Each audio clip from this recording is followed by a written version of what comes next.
Hello, my name is Khalil Corazo. I'm here with Robin Cebulino. We are both historical novelists from the Philippines. So I released my first novel, Raha versus Conquistador, last May, and it is about the encounter between Raha Humabon of Cebu and Ferdinand Magellan back in 1521. So Robin has written uh, Bells and Incense and Vassals of the Valley, which is historical novels in set in colonial Philippines. So before I tell you what I discovered in writing this novel, I want to invite you to think like historians for a moment. So here are three questions, and I'd like to invite you to speculate on what could be the answers. First, why did Magellan fight a suicidal battle? Second, why did Humabon massacre his allies? And third, what was the role of women in the events of 1521? So just take a moment and note down, maybe just mentally, what you think. So keep those theories in mind. By the end of this talk, I'll share what historians and eyewitnesses speculated, and also I'll share what I discovered in this process of immersing myself in the world of the novel. Okay, so um, let me share what the historical approach. I think this one, the Berg Greens over the edge of the world, was my main source for the Magellan side of the novel of Raha versus Conquistador. I think this is like the gold standard. I like this book a lot. What he did, if we look at his bibliography, there are like around 220 sources there. So I guess the question for him was how to turn all these sources from primary sources, eyewitness accounts, and also like what we know about that world, the technology, maritime technology, the politics of empire, the spice economy, and the society of Europe in the 16th century. So, how do you turn that into a gripping narrative? And I think Green did that work. No? I think he succeeded in doing that. This is the most exciting, what you call this, account of Magellan's voyage that I've seen. No? So, but then that's a source account. Um, my question was, how would a novelist approach this? Or perhaps the more, what you call this, how it really started was like what was what was the Cebuano side here, especially like how were they thinking, and how did also I also wanted to see how Magellan thought. No? So a historian couldn't answer that. No? So Bergreen was very disciplined. So he only spoke of what was probable and what we actually knew, what was documented, but a novelist is freer in speculating on what was happening inside the minds of both Magellan and Humabon and the people around them. So this is how I approached writing this book. So I tried to understand Magellan's world, how a conquistador, 16th century, Hidalgo from the Iberia Peninsula would think. So I approached. Not only did I look at like the primary source, Pigafetta, not only did I look at the history books like what you call this Berggreen's account, but also like other aspects of that culture. For Humabon side, I mean, we don't have like an equivalent to Pigafetta in Humabon side, but we do know how leaders like him thought. So the moment I thought this could be written was when I realized that Humabon is a kind of person I knew. And I knew them, I knew this person from scholarship, particularly the scholarship of the Austronesian big man, and also my experience of being around these people as I grew up in Cebu City. Also, I consulted, like books like uh, Raiding and Feasting by Laura Yunker, books by William Henry Scott about the 16th century, the Philippines, and the anthropology of pre-modern kinship. So, what was the culture back then, and what was the psychology of a leader, a chieftain, a king back then? So that was my approach, no? So, but not only that, no? So Pigafetta wrote 161 words in 1521. You could read it in his account. And I could understand most of them. And so if there's this hypothesis called the Sapir-Whorf hypothesis, which says that people view the world through the lens of their language. So meaning if you share a language, you share a kind of worldview. So that there's truth to that, then I could actually I share a worldview with the 1521 Cebuanos. No? So meaning uh,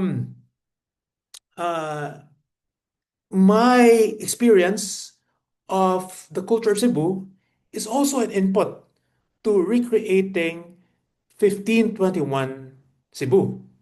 So this was my process of creating the story. So the culture of 16th century conquistadors, and in this in particular, I made use of um, what you call this, the phenomenon of official racism. I think this is one of the earliest official racisms, the limpieza de sangre, and also the impact of Christianity on culture, particularly through the interpretation of Nietzsche, Rene Girard, and Tom Holland. So that was the Magellan side, and then of course the big man from the Umawan side, plus my experience of this wonderful culture. So so now you understand why my approach was different, how my approach was different to Berg Green's approach. Um, so, but right after I finished writing that novel, it was like a pretty magical and strange experience. My anthropology background kicked in. So, so my scholarly work in the past few years has been focused on the intersection between the figure of the Austronesian big man, the Orang Bisar, and Rene Girard's scapegoat mechanism. So since my background was is in anthropology, I had to ask, like that experience of writing the novel felt very ethnographic. So did I actually produce like ethnographic knowledge by writing the novel, ethnographic knowledge of 16th century Cebu? So to answer that, I need to show you how some scholars have used both ethnographies and novels as sources of cultural theories. So the scholar, as I mentioned, that I've been focusing on, whose work I've been focusing on in the past years, has been Rene Girard, and one of his key theories is the scapegoat mechanism. That theory was built through his reading of 20th century British ethnographers like Malinowski, like Radcliffe Brown, and also analysis of myths. So this is an example of how a scholar could make use of ethnographies to answer a question. In this case, like why is ritual sacrifice present in all like pre-actual age societies. And then, so there's an example of a usage of ethnographies. But also, we have examples of him using novels as a kind of ethnography, as a source of cultural theory. So, for instance, he is better known actually more than the scapegoat mechanism. Girard is better known for his theory of mimetic desire, which could it's like an answer, as an explanation to like the nature of human desire. And he used novels for that, like Don Quixote, like this books by Stendhal and Flaubert. So, and also I was looking at my library, and then I saw other examples of that, like the scholar Caroline Howe. So in her book, Elites and Ilustrados of Philippine Culture, she used novels like No Limitangere, like Nick Joaquin's The Woman who Had Two Navels, and Miguel Sijuco's Ilustrado as a source of a cultural theory or a source to answer some questions about the role of elites in Philippine society. And also, Benedict Anderson did the same thing in his book, A Spectre of Comparisons, particularly the chapters, the first Filipino and the Hard to Imagine. And this is the question is, how did you uh, how is the nation imagined the existence? So, and he used novels as well to answer that question. Okay, so now, let's go back to the earlier question. So now that we have established that both novels and ethnographies could be used to answer questions about culture, um, let's go back to our question here. So, and I'll share some, what you call this, speculations from eyewitnesses and historians. These are speculations because we don't really know motivation. No? So, but we could speculate. So, Bergreen thinks that Magellan fought that suicided battle because there was probably a mutiny. This is like the third mutiny that happened in the trip, and also that because of bravado of previous successes, like the miraculous, what you call this, survival. And then there was also a miracle documented by Pigafetta with the curing of the Bendahara, the brother of Humabon. So, what do you think? No? So, for me, as someone who sort of lived in that world, I sense that was certainly a mutiny because when you're writing a novel, you couldn't think of probabilities. It has to be a certainty. So you have to choose a reality. And I think the reality I chose was that so there were three ships left there in Cebu. There were around 150 people, what you call this, crew members left from around 200 plus. So there were only 60 who fought in that battle. So that fits the number of crew members in the Trinidad, the biggest ship, no? So where were the rest of the what the 90? So they were not fighting in that battle. So it was probably a mutiny.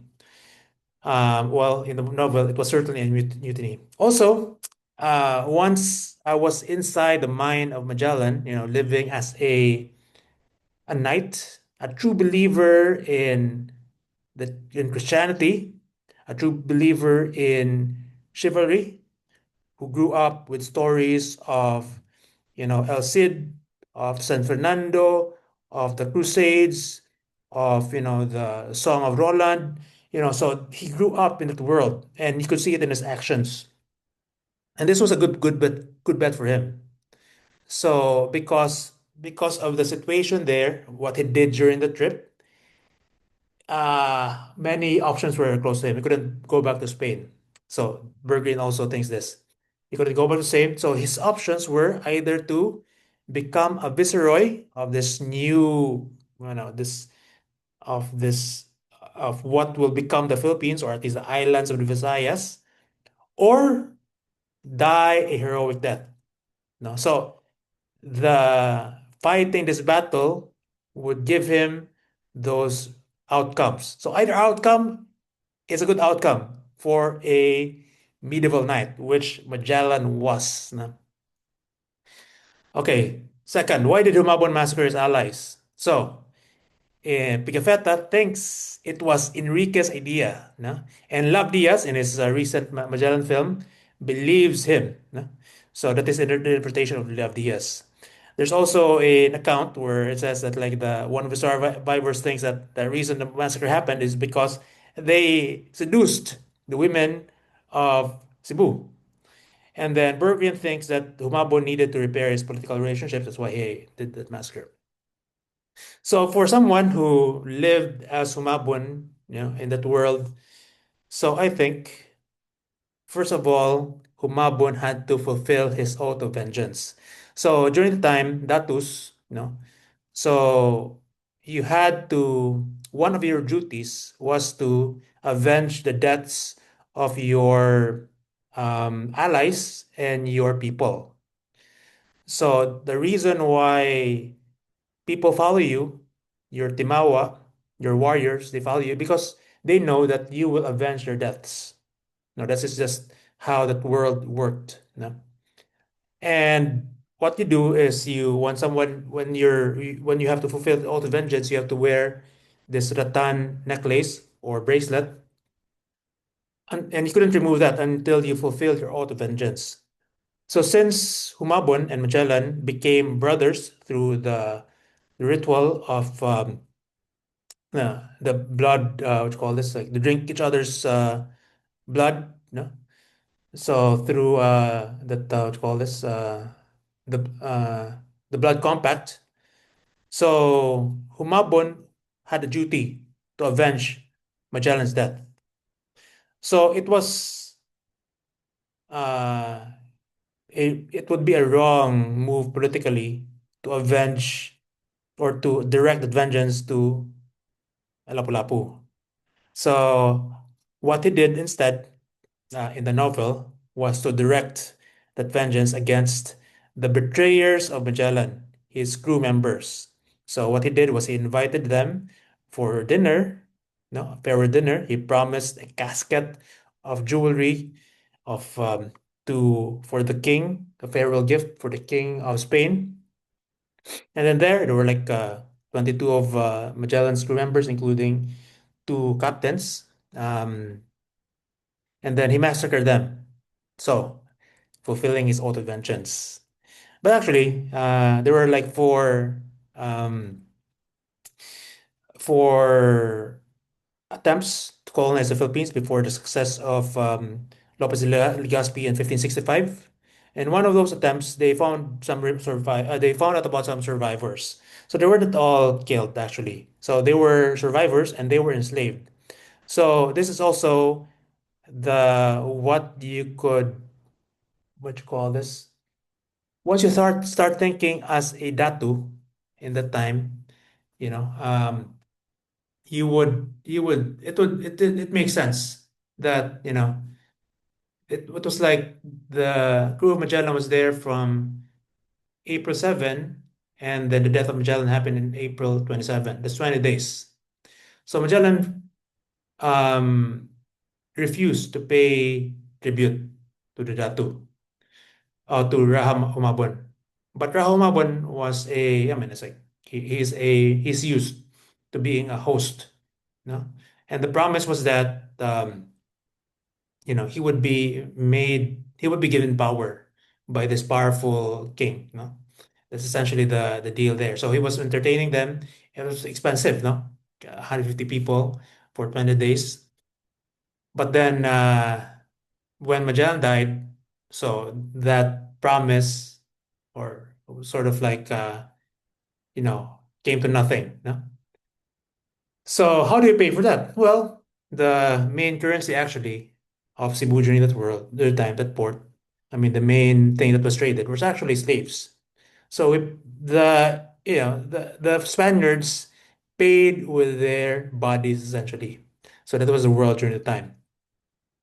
So, it's hard to think that way since we no longer, uh, sell or buy slaves. But, it's like if you live in that world, okay, it just makes sense. And finally, what was the role of women in the events of 1521?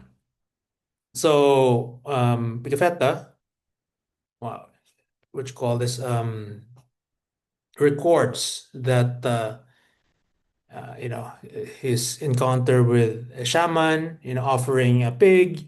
He records encountering, seeing this beautiful queen, the wife of Humabon, and then also he was entertained by some naked dancers. So that was his what you call this recollections of his time in Cebu. I mean, if you read his account, it's pretty clear that he enjoyed his time in Cebu and he was charmed by Humabon. I mean, he never speaks badly against the Humabon, even though, Humabon massacred his companions.